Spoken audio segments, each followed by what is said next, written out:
Alright, so you should have a brown paper that's divided up into 8 sections, and you do need to have a label at the top of each section so you know kind of what goes where.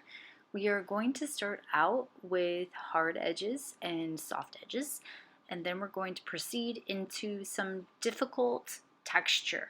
So these are textures that I've gotten from you because I'm looking at your photo references and I'm looking at some of them and I'm going to teach you some of the textures that are in quite a few of the references that I'm looking at. To begin with, we're going to the hard edge frame and making a horizontal line that kind of divides it in half. On one half, we are going to shade it kind of dark, and for this, you should probably use graphite. I'm using charcoal just to make sure you can see the difference between the dark side and the light side. And hard edges is something that most artists, young artists, are very good at. It's a crisp edge. You see these when an object is really close to you, an edge will become hard, but the farther away an edge will get, it'll get more and more blurred. So that's why I want to make sure I'm teaching you both. So you want to start off by filling the bottom half of the hard edge with graphite, or with charcoal in this case.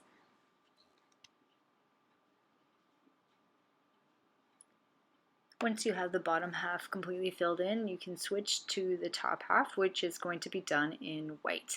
You can think of this horizontal line as where a tabletop would meet the background, like let's say there's a dark table against a white wall, or you could think of it as where the sky meets the earth, which is called a horizon line, by the way. So with the white, it is important that you pick a direction and you stick to the same direction for both the black and the white, or the dark and the light. And it's also important that you still have good shading. You're in art too, so I'm always looking for good quality work. If you have weird gaps or patchy shading, fix it. You want to be professional in how you approach even the most basic of tasks. Okay, so let's move on to the soft edge. The soft edge is actually going to include more gradients. You can see already I am very, very lightly pressing down. That's the one thing about this brown tone paper is for those of you who are heavy-handed, you're going to notice that the paper goes dark really easily with minimal pressure. So please be careful if you like to press hard. Also, for those of you who like to outline, I'm going to ask that you either go as light as you can or do a broken line. So for this one, because it's a soft edge, you should really get a gradient. So that means it's going to be darker at the bottom and get a little bit lighter until it fades into the brown of the paper. Now we're going to do the same thing with the white too. And you should be able to go very pale with the light. All you have to do is hold that pencil farther back and not exert that much pressure. So the white technically is a gradient too. It's more intense white at the top and then it fades. Now you can go in there and blend it with a blending stump. Now here's the thing about a soft edge. Soft edges are kind of blurred edge. It's where you can't quite define where that edge is and it becomes kind of muted. I think of it as like fog or haze. And you see this all the time in the environment. You see it in an interior too when your eye is kind of out of focus on an area because you can only focus on one thing at a time and then you get blurred edges everywhere else. This is an incredible skill for you to have when you move into drawing and also painting your own stuff. Moving on to the motel. So I've outlined everything ahead of time. You don't need to watch me do an outline. You can see how light it is though, right? I did use a straight edge, so like a ruler or actually like an index card would be perfect for this. To make sure that my lettering was somewhat straight. It's not perfect, but it's a good jumping off point.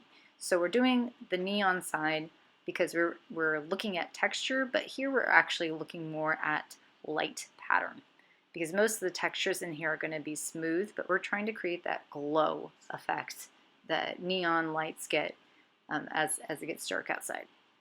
So I'm first of all going to go to the background. You can see I'm actually using the yellow pencil. You can do that, or you can use your green 2B, doesn't really matter, either one. Once you pick a direction for your sky, keep it consistent. So I'm doing an angled hatch. The sky, by the way, almost always is going to be a gradient darker at the top, lighter as you. Now that the background is done, I'm going into those signs and I'm trying to figure out the local value of the signs. That means like how dark is it? Is it a darker sign by nature or is it because of the light? And I kind of do sort of like a paint by number where I assign like, oh, the sign at the top is the darkest one, the one in the middle is the middle darkest, and then the one on the bottom is in between there, a little bit lighter. So you can see I'm using a paper for a straight edge here so that I don't go outside of my lines. I'm actually going to make it a slight bit of a blurry edge towards the end of the drawing, but I'm just trying to tone that top sign so I can know that it's dark. On the bottom sign, I'm going to go lighter than I think, which is our rule of thumb, right? Always go lighter, don't go too dark, because it's way easier to fix something that needs to be darkened, versus something that you went too dark and then you have to lighten it up. So you do have to kind of get your pencil in between the letters. Lettering is hard, by the way. My O is not perfect. If you notice, like quite a few of my letters are not.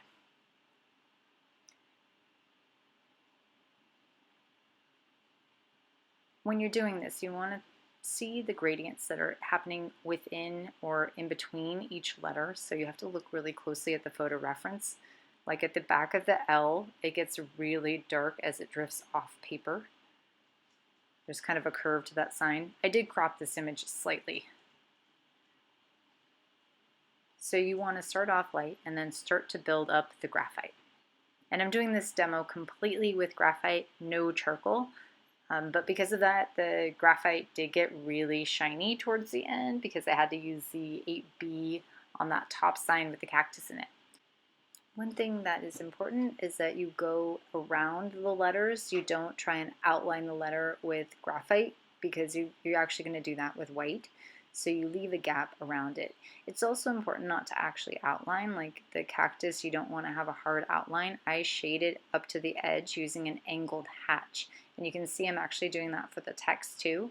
It's hard because it's kind of a tiny sign and you have to work in a tight space with your pencil point.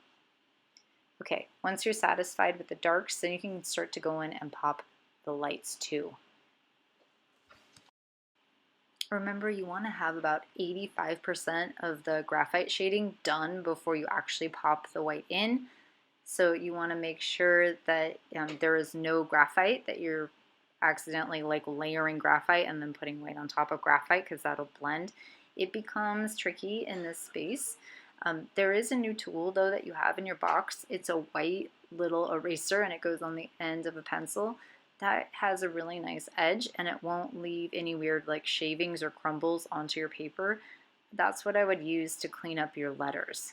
And you can see I'm also using a straight edge there to make sure that I have like a true vertical line, for example.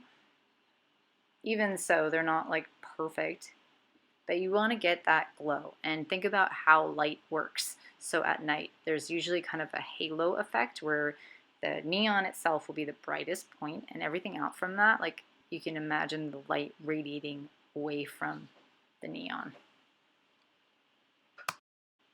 So now that I'm done putting in the white, I'm going to put in a little bit more graphite. And I'm doing this with like a 2B or an HB, something really light, because even inside the word motel, there's graphite. There's actually very little tone of the paper that's left exposed at the end of this drawing, and that's probably because it's a night scene that we're looking at. So if you have a darker image that you're working from for your project, you have to use much of the gray of the paper or the brown of the paper, depending on which one you're using. But it is good to go in after you put in the white and make adjustments to your values. Sometimes I find that like I need to get closer up to an edge, or I'm realizing my values aren't quite accurate because there's like a value pattern that you need to follow. So that's why I do all my touch-up stuff towards the end and I try not to cover up the white with any graphite.